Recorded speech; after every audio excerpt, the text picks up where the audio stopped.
Perang Dingin adalah masa-masa konflik antara Amerika Serikat dengan Uni Soviet dengan sekutu masing-masing yang bergabung ke blok barat dan blok timur.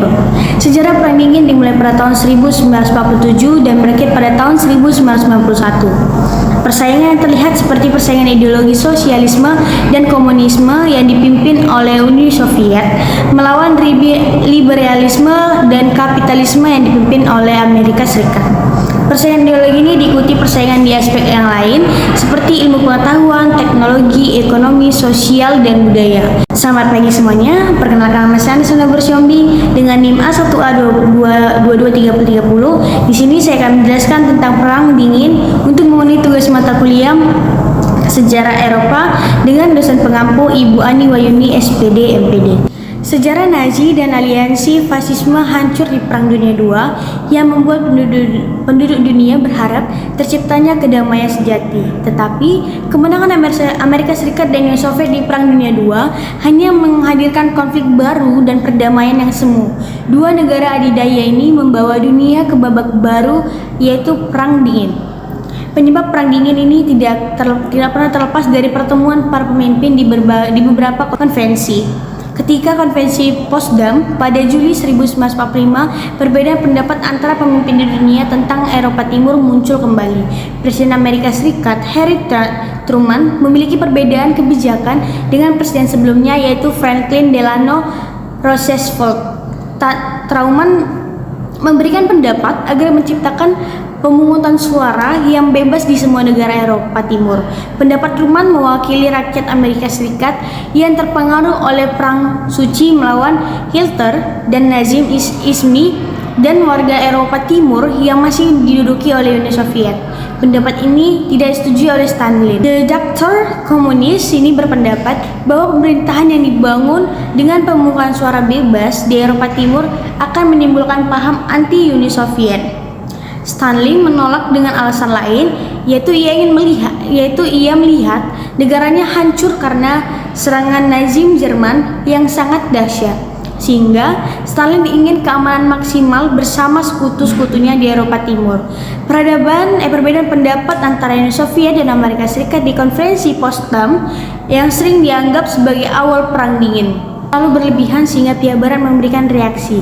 Reaksi pertama, Harry Truman menghentikan bantuan untuk Uni Soviet, dan reaksi yang kedua, Amerika Serikat tidak mengakui pemerintahan yang didirikan secara paksa dan tidak menghiraukan keinginan rakyatnya. Sejarah Perang Dingin diawali dengan didirikannya Tembok Berlin yang membagi Jerman Barat dan Jerman Timur pada tahun 1946. Perdana Menteri Inggris Winston Churchill menunjukkan Tembok Berlin dengan iron teratai atau tirai besi. Tirai besi tidak hanya membagi dua, tetapi membagi Eropa menjadi dua ideologi, yaitu kapitalisme dan komunisme. Tembok Berlin membuat rakyat Amerika mengutuk sikap Stalin dan Uni Soviet. Pemerintahan Amerika Serikat beraksi cepat, tetapi tidak hanya Amerika Serikat, Uni Soviet juga beraksi. Agen intelijen Uni Soviet mulai membangkitkan komunisme dengan semangat perjuangan melawan kapitalis Barat. Para komunis di Prancis dan Italia mengungkapkan keinginan Amerika untuk menguasai Eropa. Uni Soviet menekan Turki dan Irak yang pro-Amerika. Perang persaudaraan pecah di Cina dan Yunani. Sejak tahun 1947, Uni Soviet memperlihatkan aktivitasnya menyebarkan komunisme ke Eropa Barat. Di tahun yang sama, perseteruan dua negara adidaya yang menandai mulainya Perang Dingin. Perang Dingin adalah persaingan ideologi liberalisme dan komunisme. Perang Dingin memiliki dua makna yang dilihat dari dua sudut pandang. Menurut sudut pandang Uni Soviet, Perang Dingin adalah perang untuk menyebarkan komunisme seluas-luasnya. Sedangkan menurut sudut pandang Amerika Serikat, Perang Dingin untuk menahan pengaruh komunisme sekecil mungkin.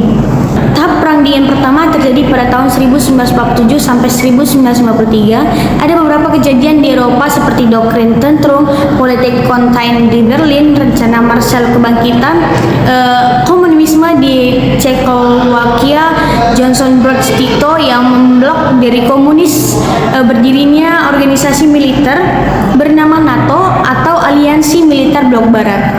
Ada dua kejadian yang terjadi di Asia. Pertama, kemenangan Mao Zedong dari Cina komunis atas Chiang Kai-shek dan Cina nasionalisme di Perang Saudara Cina. Kedua, dimulainya Perang Saudara di Korea yang dinamai Korea Utara berhaluan komunis dipimpin oleh Kim Il-sung didukung oleh Uni Soviet. Sementara di Korea Selatan yaitu anti komunis dipimpin oleh Sing Mentri didukung oleh negara barat.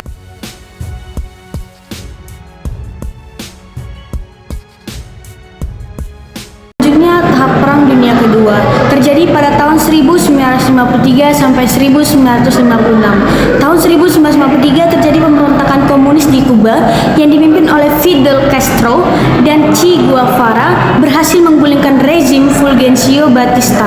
Kemenangan membuat Amerika Serikat mengembargo Kuba. Selain itu, NATO mulai berekspansi meletus perang di Indochina.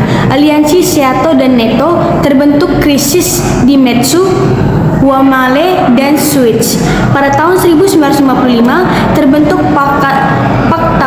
Pakta Warsawa yang merupakan tandingan dari NATO. Pakta Warsawa perjanjian militer antara negara-negara di kawasan Eropa Timur untuk berhaluan komunis.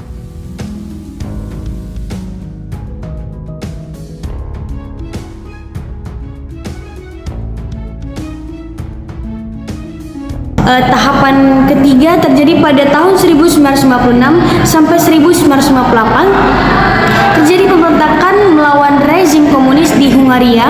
Pada tahun 1956, Uni Soviet berhasil memadamkan perang tersebut dan menindas para pemberontak. Amerika Serikat marah melihat tindasan yang dilakukan oleh Uni Soviet, sehingga Amerika Serikat dan Uni Soviet semakin memanas. Selain itu, dunia Arab terjadi krisis di Lebanon, Yordania, dan Irak. Krisis terjadi dua kali antara Taiwan dan Republik Rakyat Cina.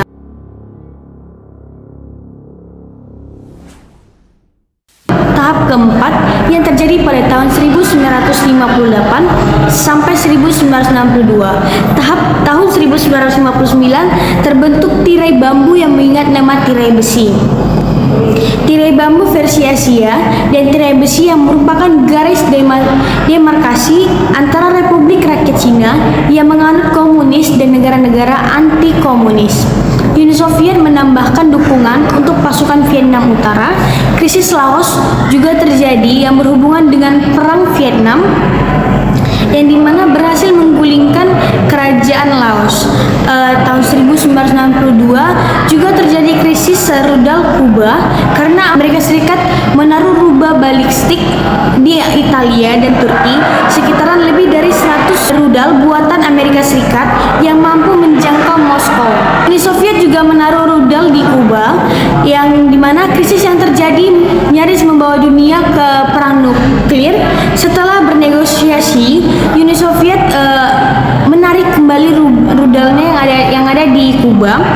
Amerika Serikat juga bersedia menarik rudalnya yang ada di Italia dan Turki. Kita tidak menginvasi Kuba tanpa provokasi langsung.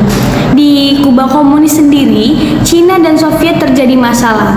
Dua negara komunis sempat pisah pada tahun 1956 hingga 1966 karena perbedaan dalam menafsirkan Marxisme-Leninisme.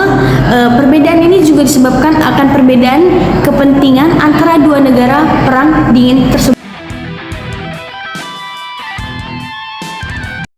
Tahap kelima terjadi pada tahun 1962 sampai 1985. Tahun 1966, kubu komunis Cina dan Uni Soviet sempat terjadi konflik masalah perbatasan. Tahun 1968, para komunis di Kamboja dipimpin Pol Pol Pot berhasil menggulingkan kerajaan Kamboja dan mengganti menjadi negara komunis. Pakta Warsawa sempat melakukan serangan ke Cekoslovakia dengan nama Operasi Danube untuk menormalisasi keadaan. Tahun 1979, Uni Soviet menyerang Afghanistan. Konflik ini berakhir pada tahun 1989 dan memaksa Uni Soviet menarik kembali pasukan. Beberapa kejadian yang terjadi sebelum Perang Dingin berakhir. Pada tahun 1970, keadaan antara negara di dunia mulai membaik dan konflik sudah berkurang. Masalah Berlin Barat sudah selesai pada tahun 1971. Inggris bergabung ke masyarakat ekonomi Eropa. Eropa Barat berhasil memperbaiki hubungan dengan Cina. Amerika Serikat dan Uni Soviet menandatangani Soul I dan Soul II dengan mengurangi persenjataan strategis. Ronald Reagan yang berhasil dialog secara intensif dengan Mikhail Gorbachev. Uni Soviet mulai berubah ketika Mikhail ditunjuk oleh Komite Sentral Partai Komunis Uni Soviet menjadi sekretaris jenderal. Mikhail menerapkan politik glasnost yang berarti keterbukaan atau transparansi dan perestroika yang berhasil restruksikan ekonomi. Glasnost membuat masyarakat Rusia tahu akan baik buruknya dalam negeri, sementara itu perestroika bertujuan untuk memperbaiki masalah ekonomi Uni Soviet.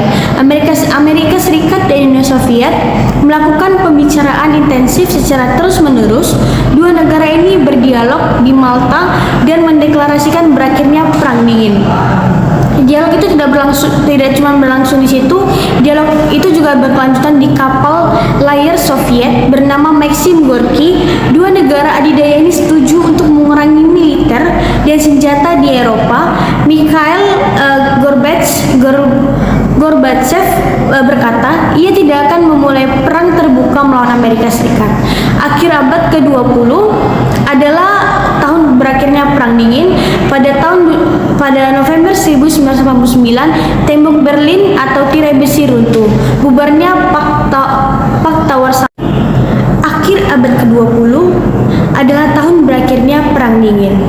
Pada November 1989, tembok Berlin atau tirai besi runtuh. Bubarnya Pakta Warsawa pada tahun 1991 menandai runtuhnya blok komunis atau blok timur. Kebijakan yang dilakukan Mikhail Gorbachev mendukung runtuhnya Uni Soviet. Dengan runtuhnya Uni Soviet, ideologi komunisme juga runtuh. Sekian materi tentang Perang Dingin. Jika saya ada salah kata, saya mohon maaf. Saya kiri, selamat pagi.